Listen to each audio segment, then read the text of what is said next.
같습니다. 예전에 제가 사우스웨스턴 신학교를 입학했을 때 텍사스에 있는 신학교입니다. 그때 처음 보았던 이 초상화가 기억이 납니다. 그것은 B.H. 캐롤이라는 그러한 우리 Southwestern Baptist Theological Seminary, Fort Worth, 텍사스에 있는 학교의 초대 총장님 초상화였습니다. 그 당시에 19세기인데요. 이분이 처음 학교를 세우셨을 때가. 근데 그 당시에는 텍사스에 목사님들을 세우고 선교사를 파송할 학교가 없었습니다. 그 당시에 선구자였죠. 선각자였습니다. 다른 사람들이 그냥 사는 데에 집중할 때 정말 크리스천 리더를 키우고자 하는 그런 꿈을 가지고 처음에 베일러 유니버시티에서 시작해서 나중에는 독립을 하는 그런 학교를 우리 B.H. 캐롤이라는 분이 세우게 되는 훌륭한 분이었습니다. 그런데 그 학교의 로턴다에 가보면 그분의 초상화가 있는데요. 그분의 사진 한번 보시길 바랍니다. 혹시 이상한 점이 있습니까? 자세히 보시면은 그분의 왼쪽 손가락 3개가 잘려 있습니다. 손가락이 없는 분이었을까요? 그건 아니고 누군가가 뭐 지금은 포토샵으로 이렇게 편집하겠지만 그 당시에는 가위로 누가 이렇게 자른 것 같습니다. 왜 그랬을까요? 정확하게는 모르지만 우리 사람들이 추정할 때에 아마도 그분의 왼쪽 손에 앉아 있는 손에 그 시가가 있었을 것이다. 담배를 흡연을 했던 우리 B.H. 캐롤이었던 것을 후대가 좀 보니까 불편해서 그것을 잘라낸 것이다. 이렇게 얘기를 하는 것을 제가 듣게 되었습니다. 사실 그것도 그럴 것이 만약 여러분들이 이제 1학년 학생으로 신학교에 처음 입학했고 뜨거운 마음으로 헌신했는데 총장님 사진에 딱 담배가 이렇게 잡혀 있으면은 정말 신학교 받고 싶겠습니까? 뭐 그런 마음에 누군가가 언젠가 오래전에 그 사진에 그 포트레이트 초상화에다가 손을 대은 것이 분명합니다. 그런데 문제가 있습니다. 가만히 생각해 보면 문제가 있습니다. 옛날 침례 교인들에게는 담배를 피는 것이 괜찮았고 지금은 나쁜 겁니까? 정말 여러분 생각 어떻습니까? 예수님을 믿는 사람이 담배를 피는 것이 죄입니까? 아닙니까? 예수님 믿는 사람이 술을 마시는 것이 죄입니까? 아닙니까? 예수님의 교회가 이랬다 저랬다 해도 되는 것인가 하는 질문을 갖게 됩니다. 그리고 그것도 어떤 교회를 넘어서서 교단 전체가 어떤 이슈, 실제적인 삶의 이슈에 있어서 왔다 갔다 되는 것인지 우리는 궁금증을 갖게 됩니다. 그런데 이런 다양한 의견들이 기독교 역사를 보면 너무나 많습니다. 다양한 의견들이 존재했고요. 어떠한 이슈들에 대해 다양한 의견이 존재하는 것을 넘어서서 갈등과 심지어 폭력과 전쟁까지 일어났던 우리 교회 역사를 보게 되는 것입니다. 기억나는 대표적인 역사의 예가 우리 칼벤 그리고 쯔윙글리 스위스에서 종교개혁을 일으켰을 때가 기억이 납니다. 마틴 루터를 비롯해서 또 이 16세기에 여러 가지 종교개혁자들이 있었습니다. 그런데 우리 스위스에서만 보면은 칼빈과 쯔윙글리가 성경으로 들어가자 Back to the Bible을 외쳤는데 쯔윙글리 제자 중에 몇 사람들이 선생님에게 얘기했습니다. 선생님 조금 더 갑시다. Back to the Bible 하는데 우리가 유아 세례 대신에 신자의 침례를 줍시다. 이런 얘기를 하게 됩니다. 그랬더니 칼빈과 또 쯔윙글리가 얘기하기를 That's too much. 교회는 항상 유아 세례를 좋았는데 그것이 성경적이지 않다고 없애버리고 믿는 사람, 어른에게만 다시 침례를 준다는 것은 이단이다. 이렇게 해서 둘이 싸우고 결국에는 칼빈과 츠윙글리가 나중에는 아나베프티스트가 된 사람들을 핍박하고 심지어 물에 죽이는 그러한 흑역사가 우리 기독교 가운데 있었음을 보게 됩니다. 어린아이에게 세례 주느냐, 어른에게 침례 주느냐, 물론 중요할 수 있는 문제지만 구원보다는 중요하지 않은 그런 문제에 있어서 서로 싸워서 피를까지 흘리는 그러한 모습들이 교회 역사 가운데 있었습니다. 우리는 큰 맥락에서 역사 이야기까지 가지 않더라도 오늘날의 성도들도 복음의 본질적인 이슈가 아닌 지역적인 이슈에 관해서 의견이 다를 때 부딪히는 경우가 있음을 우리는 종종 보게 됩니다. 심지어 교회의 카페트 색깔 때문에 갈라지는 교회도 있음을 제가 듣게 됩니다. 어떤 사람들은 녹색으로 해야 된다, 어떤 사람은 빨간색으로 해야 된다, 싸우다가 갈라졌다는 그런 얘기 아니겠습니까? 주님의 뜻은 분명히 교회가 이러한 지역적인 이슈들 때문에, 비본질적인 것 때문에 불일치가 되고 갈라지는 것이 주님의 뜻은 아닐 것입니다. 하지만 현실은 교회가 이런 것들로 갈등이 많이 있었습니다. 어떻게 보면은 복음의 가장 큰 적은, 역사적으로 봤을 때, 관찰했을 때 복음의 가장 큰 적은 다른 타종교 또는 또 세속주의보다는 훨씬 더 많은 경우에 교회 자체에서 복음을 사랑하는 사람들끼리 싸워서 서로 판단하고 정죄하고 비판하고 갈라지고, 그리고 그것이 오히려 세상 사람들한테 걱정거리가 되는, 그것이 오히려 복음에 더 해가 되는 경우가 훨씬 더 많지 않을까 관찰을 하게 됩니다. 자, 그렇다면 우리는 여전히 같은 죄성을 가진 존재로서 우리 코너스톤 교회 성도들, 저와 여러분들도 예외는 아니라고 생각합니다. 나와 다른 견해가 있는 사람이 있을 때, 특히 내가 너무나 중요하게 여기는 어떠한 이슈에 있어서 다른 성도가 평소에는 잘 지내다가 그 문제만 나오면은 얼굴을 붉히는 그러한 일이 있다면은 우리는 어떻게 해결할 수 있을까요? 아까 초성화와 같이 손가락을 잘라버릴까요? 그럴 수는 없을 것입니다. 오늘 말씀은 성도를 사랑한다는 것이 무엇인가, 조금 더 where the rubber hits the road, 실질적인 갈등이 있을 수 있는 문제들을 가지고 우리가 사랑을 이야기하기 원합니다. 성도를 사랑한다는 것이, 진짜 사랑한다는 것이 무슨 뜻인가? 오늘 바울은 복음을 살아내는 로마 교회가 되기 위해서, 복음을 살아내는 코너스톤 교회가 되길 위해서 실질적인 이야기를 14장에서 저와 여러분들과 하게 하고 있습니다. 오늘 두 가지 교훈을 얻게 됩니다. 어떻게 성도가 사랑할 것인가? 하나는 마음의 문제고요, 하나는 행동의 문제입니다. 첫 번째 마음의 문제는 이것입니다. 우리에게 주시는 원리는 이러합니다. 다른 성도의 입장을 판단하지 않는다. 판단하지 않는 마음이 우리가 사랑하는 방법이다라는 것을 가르치고 계십니다. 다시 한번 말씀드립니다. 나와 입장이 다른 성도의 입장을 판단하지 않는다 하는 것이 사랑의 원리인 것을 1절부터 12절까지 말씀해 주고 있습니다. 배경을 좀 보겠습니다. 지난주까지 바울은 이제 우리 12장 1절에 하나님의 자비하심을 권하노니 너희가 하나님이 기뻐하시는 하나님의 산제사로 드리라, 이렇게 하고 나서 복음을 이제 살아내라고 말씀한 것이죠.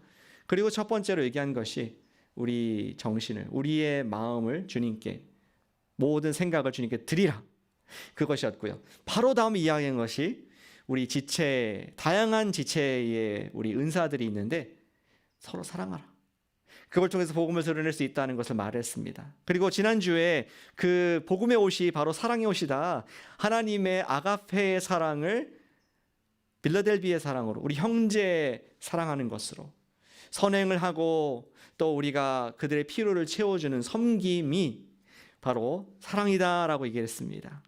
오늘 조금 더 구체적으로 들어갑니다. 그러한 사랑이 어떻게 가능한 것인가, 어떠한 모습인가 얘기했을 때 나와 다른, 사랑할 수 없는 사람들을 어떻게 사랑할 것인가 말씀해 주고자 했던 것이죠. 그러면서 바울은 지금 설정합니다. 교회 내에 두 부류의 사람들이 있더라. 하나는 믿음이 강한 사람, 하나는 믿음이 약한 사람, 이렇게 두 부류 설정하면서 어떻게 두 부류가 화합할 수 있는지를 얘기하는 것이 14장 1절부터의 말씀입니다. 다시 돌아보겠습니다. 1절 말씀. 믿음이 연약한 자를 너희가 받되 그의 의견을 비판하지 말라. 바울은 지금 믿음이 약한 자라고 지금 표현하지 않았지만, 죄송합니다. 굉장히 강한 자 표현하지 않지만 연약한 자를 얘기하면서 강한 자가 내포가 되어 있는 것입니다. 믿음이 연약한 자를 너희가 받으라. 영어로 보니까 믿음이 연약한 자를 웰컴하라라고 얘기하고 있습니다. 바울은 복음에 지금 믿음이 강한 자와 약한 자가 있다고 얘기를 하고 있는 것이죠. 근데 중요할 것은 두 사람 다 믿음이 있습니다. 믿음이 있다는 것은 본질적인 부분에서 일치가 있는 부류의 사람들입니다. 뭐 저기 멀리 있는 뭐 세상의 사람들 또 이단을 얘기하는 것이 아니라 믿음이 강하지 약한 자는 믿음이 있는 사람입니다. 다시 말해서 예수님께서 나를 위해 십자가에 돌아가시고 부활하신 나의 주님입니다라고 똑같이 고백하는 사람들이었습니다. 일치가 있었습니다. 그들은 성삼위일체께서 우리를 구원하신 하나님이시다는 것을 믿는 사람들이었습니다.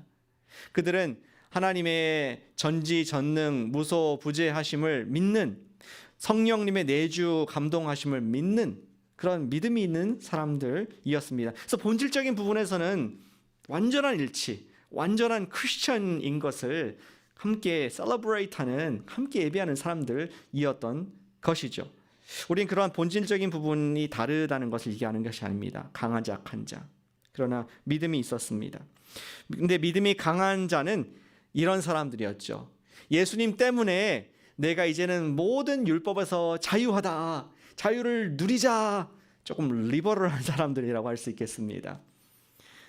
반면에 믿음이 약한 사람들은 예수님을 믿었고 용서가 되었지만 아직도 옛날에 습관이 있어서 율법을 지키던 습관, 또 내가 거룩하게 살던 습관, 옛날 유대교의 습관들이 있어서 좀 벗어버리기는 약간 찝찝한, 그래서 율법적인 삶을 곁들여서 살고 있는 믿음이 약한 사람들도 있었습니다. 바울은 이 두 부류를 향해서 말하기를 믿음이 연약한 자를 강한 자가 받으라. 무슨 뜻일까요? 어떻게 하는 것이 받는 것입니까? 영어로는 웰컴하라고 했는데 그 뜻은 너무나 자명합니다. 바로 이어지는 부분에 나와 있습니다. 그의 의견을 비판하지 말라. 너와 의견이 다른, 믿음이 강한 자는 약자의 다른 의견, 약자는 강한 자의 다른 의견을 비판하지 말라. 영어로 보니까 do not quarrel over his opinion. 그 사람의 의견에 대해서 이렇다 저렇다 너가 선악을 판단하지 말라는 것입니다. Don't make a big deal. 그 의견에 대해서 너무 많은 문제를 삼지 말라는 것이 웰컴하라. 그러한 말로 지금 바울은 포장을 하고 있는 것입니다. 대개 자기 의견이 강한 사람일수록 나와 다른 의견을 가진 사람의 생각을 인정하기를 힘들어합니다. 어쩌면은 믿음이 강한 자는 자기의 의견이 강한 그런 사람이라고도 표현할 수 있겠습니다. 그렇다면 반대로 믿음이 약한 사람은 자기의 의견이 있지만 그것을 강하게 표현하지 않는 그러한 사람들일 수 있다는 것이죠. 그런데 믿음이 약한 자가 쉽게 영향을 받는다고 해서, 강자의 영향을 받는다고 해서 그 강한 자의 의견에 동의하는 것은 아닐 수 있었습니다. 때로는 자기 양심에 거슬르면서까지도 그냥 좋은 게 좋은 거지 하면서 믿음이 약한 사람은 양심에 찔림을 있으면서도 강자의 의견을 그냥 따라가는 그런 모습도 교회에 존재했던 것을 보게 됩니다. 바울은 좀 더 구체적으로 얘기를 들어줍니다. 어떠한 강자와 약자의 모습이 로마 교인들 가운데 있을 수 있었는가. 2절 말씀입니다. 어떤 사람은 모든 것을 먹을 만한 믿음이 있고 믿음이 연약한 자는 채소만 먹느니라. 언제든지 공동체의 가장 큰 문제는 먹는 문제인 것 같아요. 먹는 게 중요하죠. 로마에 살면서 어떤 그리스도인들은 시장에서 파는 고기를 먹지 말아야 한다고 주장을 했던 것 같습니다. 고린도 전서에 보니까 그것은 우상에게 바쳐진 모든 미트, 마켓에서 파는 미트는 idol worship, 우상에게 드렸던 것을 알기 때문에 그것을 아는 이상 신앙 양심상 차마 내가 먹지 못하겠다. 그렇게 말하는 믿음이 조금 더 약한 분이 있었던 것이죠. 뭐 이런 느낌이 아닐까요? 뭐 음식 피자가 있는데 우리 점심 예배 끝나고 피자 먹지 않습니까? 근데 땅에 떨어졌어요. 너무 아까워.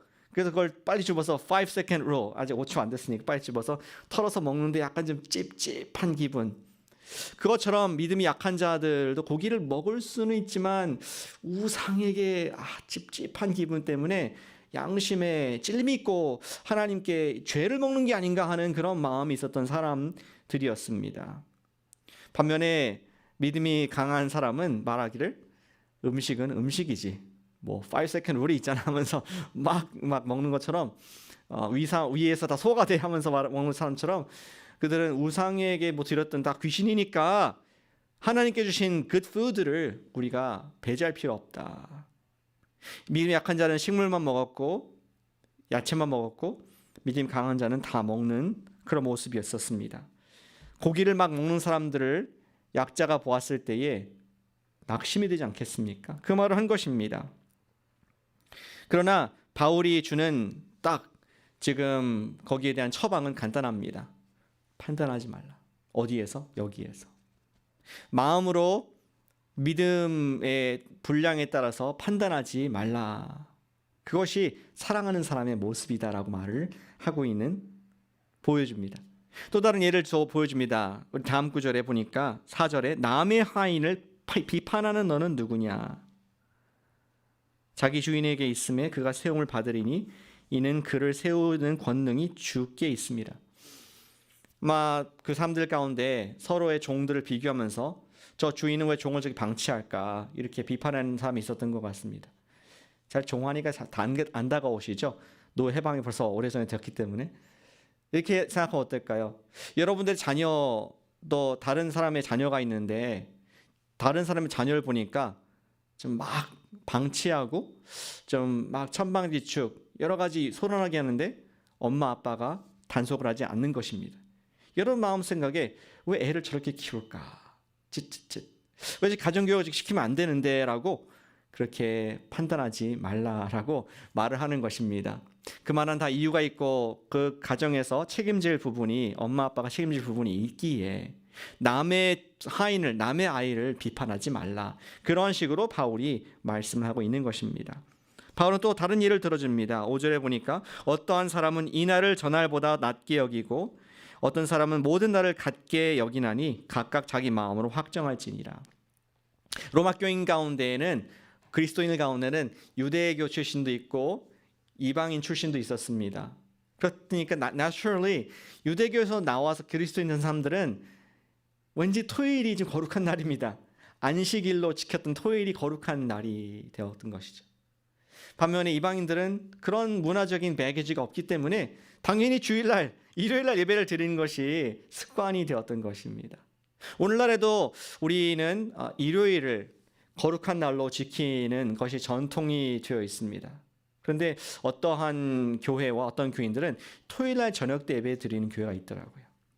우린 그들의 사정과 그들의 상황을 다 이해하지 못하는데 그들을 향해서 우리가 왜 토요일날 예배를 드리느냐, 왜 주일날 딴짓하려고 토요일날 예배 드리고 그렇게 대충 하느냐라고 판단하는 마음이 들 수 있지 않겠습니까? 그렇게 하지 않는 것이 정말 형제를 사랑하는 것이라고 지금 단호하게 바울이 말씀을 하고 있는 것입니다. 사랑은 다른 성도, 나와 입장이 다른 성도를 판단하지 않는 마음이 사랑의 마음이다라는 것을 계속 여러 가지로 예로 들어주고 있는 것이죠. 그들을 웰컴하라. 판단하지 말라는 것은 그들을 받으라는 것은 웰컴하라는 것인데 너무 그들의 이 지역적인 문제 이슈들을 크게 문제 삼지 말라라고 얘기합니다. 그리고 그 이유를 얘기해 주고 있습니다. 그것은 각 그리스도인들의 입장은 다를 수 있지만 같은 것이 있다는 것이죠. 그것은 모두 믿음이 강한 자나 믿음이 약한 자나 마음만은 똑같다. 그들은 모두 다 예수님을 위해서 하는 것임을 중심을 읽으라라고 바울은 그들에게 풀어주고 있습니다. 우리 7절에 보니까 우리 중에 누구든지 자기를 위하여 사는 자가 없고 자기를 위해 죽는 자가 없다. 강한 자든지 약하다든지 자기 위해 사는 것이 아니지 않느냐.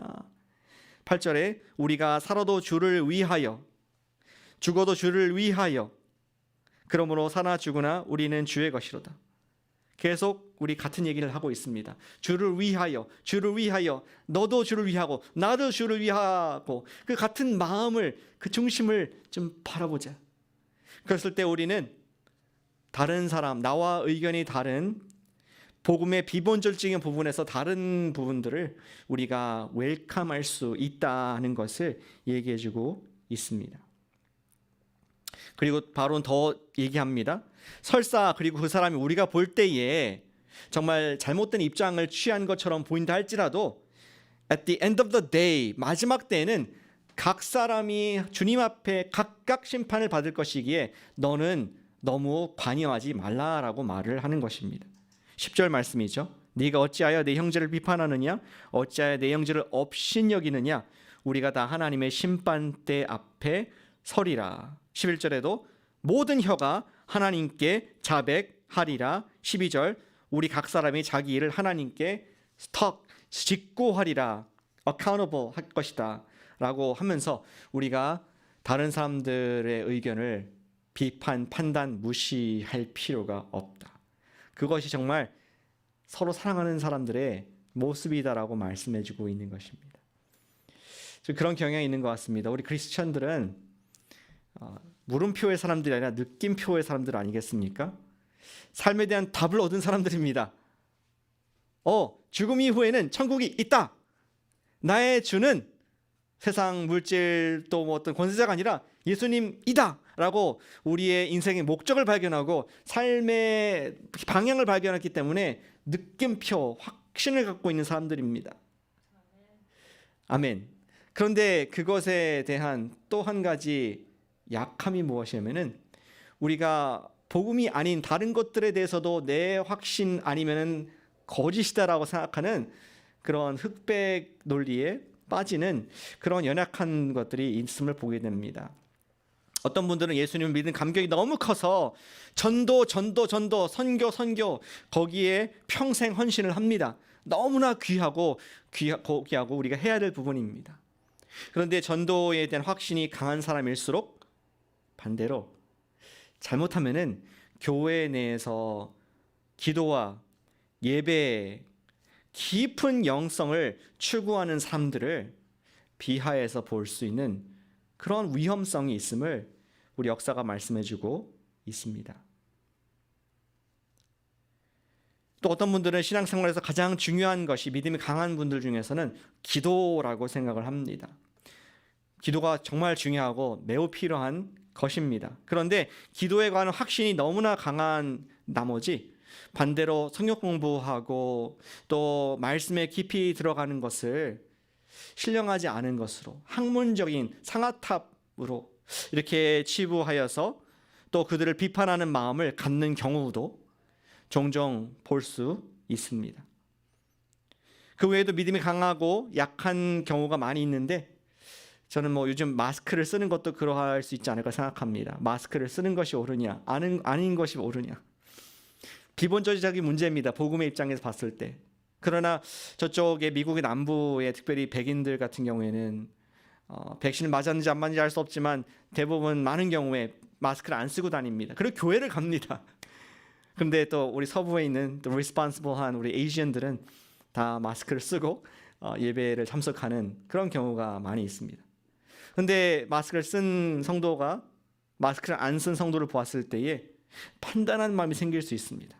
어찌 저 사람은 백신도 안 맞고 어찌 저 사람은 마스크도 안 쓰고 하면서 불편한 마음 가운데 판단, 정죄, 무시하는 마음이 자연스럽게 스며들 수 있는 것이 우리 연약한 인간의 심리인 것을 주님께서 아셨기에 이 말씀을 저와 여러분들에게 주시는 줄로 믿습니다. 지난 세기 베이 지역에서 활발한 라디오 사역하셨던 레이 스테드만 목사님이 이런 말씀하셨습니다. 크리스천들이 가장 즐기는 실내 스포츠가 있다. 그것은 서로를 바꾸려고 노력하는 그런 게임이다. 나는 상대를 바꾸려고 하고 상대는 나를 바꾸려고 자꾸 이렇게 노력하는 게임을 한다는 얘기를 하셨습니다. 그러나 그분 말하기를 바울은 로마서 14장 우리가 보고 있는 여기에서 말하기를 내가 선호하는 대로 상대를 바꾸려고 노력하기보다는 약한 형제를 사랑하기 위해서 내 행동을 바꾸는 것이 성경적인 원리입니다라고 우리 지난 세기에 목사님께서도 말씀하신 것을 제가 읽게 되었습니다. 나와 다른 입장을 가진 형제도 예수님을 진심으로 사랑한다는 사실을 꼭 기억하시기를 축복합니다. 같은 주를 고백하는 내 형제, 비록 나와 보는 입장 차이가 너무 큰 형제라 할지라도 그도 주님께서 피값 주고 사신 형제, 그리고 주를 위하여 지금 그것을 하고 있다는 것을 우리가 믿음으로 받을 때에 우리는 그를 웰컴할 수 있는 줄로 믿습니다. 믿음이 약한 자를 받는 여러분과 제가 되시기를, 우리 코너스톤 교회 되시기를 진심으로 축복합니다. 아멘. 믿음이 약한 자를 받자. 같이 해보시겠습니다. 믿음이 약한 자를 받자. 믿음이 약한 자를 받자. 이렇게도 할까요? 믿음이 약한 자를 받겠습니다. 믿음이 약한 자를 받겠습니다. 말씀에 근거한 주님께 대한 우리의 순종의 마음입니다. 믿음이 약한 자는 나와 다른 입장에 있는 그리스도인이라고 할 수 있겠습니다. 우리는 그러한 마음으로 나아갈 때에 사랑할 수 있는 마음이 생기게 됩니다. 두 번째, 바울은 조금 더 적극적인 마음을 넘어서서 행동을 말씀하고 있습니다. 어떤 행동입니까? 자유가, 저와 여러분들의 그 자유가, 그리스도 안에 있는 자유가 사랑 안에서 제한을 받게 하는 것이 사랑하는 사람의 모습이다 말씀하고 있는 것이죠. 이것도 같이 한번 따라해 보실까요? 자유가 사랑의 제한을 받게 한다. 사랑의 제한을 받게 한다. Our freedom is limited by our love. 사랑 때문에 사랑의 굴레가 무엇인지 자유를 포기한다는 그러한 말씀을 13절부터 15절에서 하고 있습니다. 13절 말씀 보시겠습니다. 그런즉 우리가 판단하지 않기로 결단한즉 우리가 다시는 서로 비판하지 말고 도리어 부딪힐 것이나 거칠 것을 형제 앞에 두지 아니하도록 주의하라. 아멘. 여기 그 비판하지 말고 우리가 다른 걸림돌을 두지 않도록 주의하라. 비판과 주의라는 단어로 우리 한국말 성경에는 번역이 되어 있습니다. 영어 성경에 보시면은 if food makes my 죄송합니다. 우리 영어 성경에 보시면은 여기 있죠. Let us not pass judgment on anyone any longer. 다른 사람들을 비판하지 말고 rather decide never ever to put a stumbling block. 다른 사람들 앞에 이러한 걸림돌을 두지 않기로 decide 결단하라. 주의하다보다는 결단하라고 되어 있습니다. 헬라어로 보면 같은 단어입니다. 비판이나 결단이나 같은 단어이죠. 같은 이 포스가 있는 같은 뉘앙스의 단어입니다. 예전에는 내가 강자로서 약자들을 막 어떻게 그렇게 생각하느냐, 믿는 사람이 그렇게 어떻게 하느냐라고 그렇게 판단과 비판과 정죄를 했었는데 그 똑같은 열정을 가지고 이제 내가 형제를 넘어지지 않게 하겠다라고 결단하라. 그 비판했던 에너지를 가지고 형제를 세우는 데 사용하라. 이렇게 지금 바울이 이 문장을 원어로 쓰고 있는 것입니다. 그러면서 구체적인 예를 들어주고 있죠. 바울은 먼저 자기 입장을 얘기합니다. 그 다음 구절에서 자기는 강한 자라고 얘기합니다. 14절 내가 주 예수 안에서 알고 확신하노니, 확신이니까 지금 강한 뭔가 있지 않습니까? 무엇이든지 스스로 속된 것이 없으되 다만 속되게 여기는 그 사람에게는 속되니라. 나는 율법을 다 털털 털어버린 사람이기 때문에 예수 안에 모든 것이 가하다. 죄가 아닌 이상 모든 것이 가하다. 하지만 15절 이렇게 얘기합니다. 자유가 있지만, 먹을 자유가 있지만 만일 음식으로 말미암아 내 형제가 근심하게 되면, 내가 고기를 먹을 때 바울 선생님이 우상에게 드렸던 저 고기를 먹다니, 저 죄를 먹고 있다니라고 근심하게 되면 그것을 누가 본다면은 이는 네가 사랑으로 행하지 아니함이라. 바울의 가장 큰 법은 나의 의로움, 나의 자유가 있다, 나는 해방되었다라는 그 법이보다도 사랑의 법이 더 상위에 있다는 것을 얘기하고 있습니다. 내가 비록 내 자유권을 행사했겠지만, 내가 주님 앞에서 신앙 양심의 자유는 있었겠지만, 내 형제에게 걸림돌이 되어서 사랑하지 못했다면 사랑의 법에 저촉되어서 주님께 내가 죄를 짓는 것이다. 15절 끝에 내 음식으로 형제를 망하게 하지 말라. 이러한 강한 우리 사랑의 제한, 자유의 제한을 사랑으로 받아야 될 것을 말씀하고 있는 것입니다. 다시 말해서 우리 갖고 있는 옳고 그름, 지식보다는 사랑이 더 위대하다는 것을 말씀을 해주고 있습니다. 그래서 바울은 이렇게까지 결단했습니다. 확신을 얘기했습니다. 아까 말한 우리가 판단하지 않겠다 하고 한 것을 걸림돌 두지 않겠다로 바꾼 것처럼 고린도전서 8장 13절에 이렇게 기록하고 있습니다. 그러므로 만일 음식이 내 형제를 실족하게 한다면 나는 영원히 ever, forever, never, ever, ever 고기를 먹지 아니하여 내 형제를 실족하지 않게 하리라. 전 바울 시대에 안 살아서 다행입니다. 고기를 먹어야 됩니다. 근데 형제가 넘어진다면은 고기를 내가 좋아하고 먹을 수 있지만 never ever 결단코 먹지 않겠다. 이러한 사랑의 결단이 진정한 크리스천의 사랑인 것을 우리에게 말씀해주고 있습니다. 이렇게 말씀할 수 있겠습니다. Love overrides freedom. 사랑이 자유를 월권한다는 것이죠. 넘어서 일한다는 것입니다. 개인의 자유는, 신앙의 자유는 매우 소중한 것입니다. 그러나 하나님께서 개인의, 마치 얼마나 소중하면은 하나님께서 우리 개인의 자유를 보장하기 위해서 에덴 동산에서부터 선악과를 주셨다는 것을 아십니까? 선악과 없었으면 죄 안 짓잖아요. 선악과를 두신 것은 너가 선택해라. 우리의 선택권을 존중하시는, 그만큼 우리 인류가 패망할 것을 아시면서까지도 자유를 주신 그 하나님의 자유에 대한 소중한 그 마음을 읽을 수가 있습니다. 그러나 그와 또 비기게 하나님의 사랑이 더 컸기에 우리가 실수한 자유도 하나님께서 덮어주시고 용서하는, 구원하시는 능력으로 바꾸신 것을 보게 됩니다.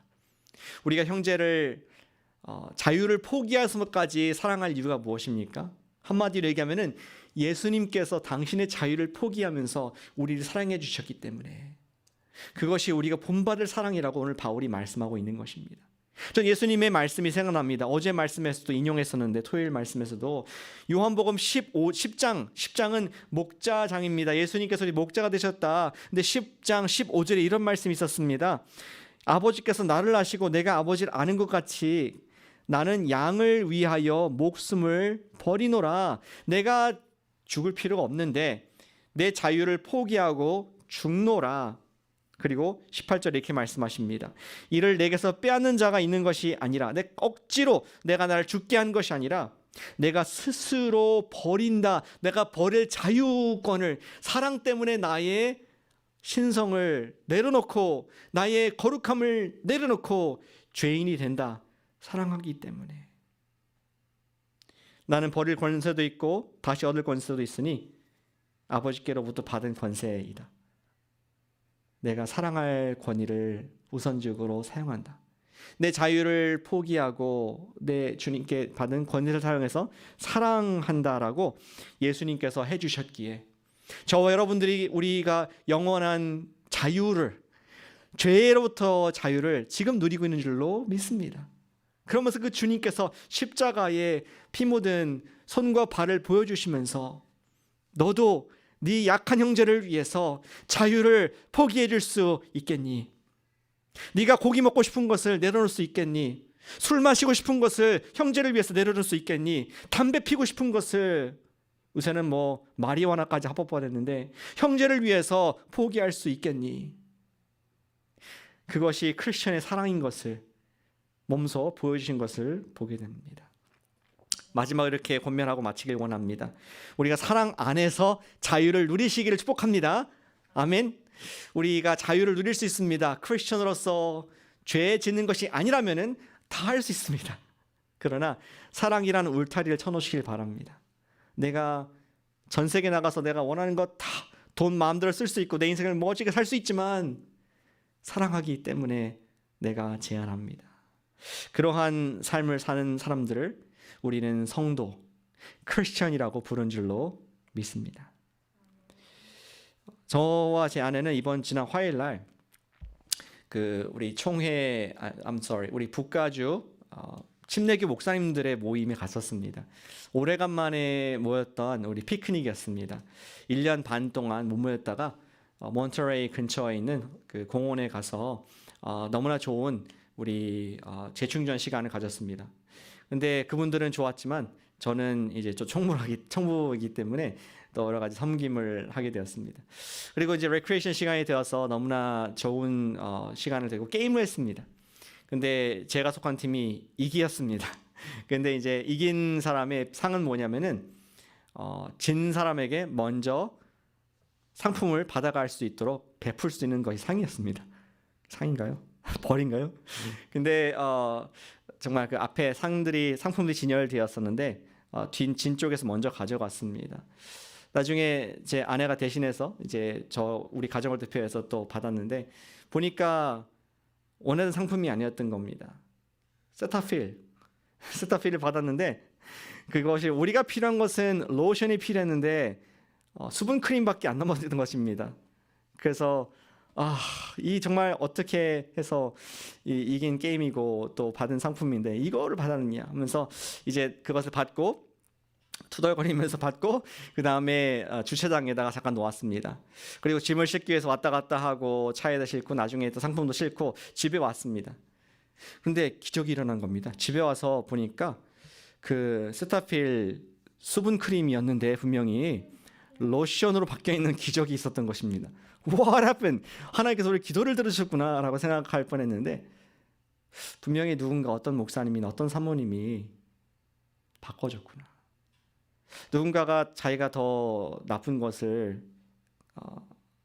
취하고 더 좋은 것을 우리에게 주었구나 하면서 마음속에 잔잔한 감동으로 여운이 남는 그러한 시간을 갖고 좀 웃으면서 하루를 로션 하나 때문에 이렇게 경험할 수 있었던 것을 기억을 합니다. 사랑하는 여러분, 어쩜 우리는 여러분들과 저는 이 땅에서 세타필 로션을 위해서 열심히 추구하는지도 모르겠습니다. 나중에 집에 가보면 아무것도 아닌데 그냥 여러 가지 집에 있는 로션 중에 한 가지인데 나중에 하늘나라 갔을 때는 그냥 아무것도 아닌데 여기서는 옥신각신 네가 맞냐 내가 맞느냐 이게 더 좋은 거다 이게 나쁜 것이다 라고 막 다투는 그런 세상에 살고 있다고 생각합니다.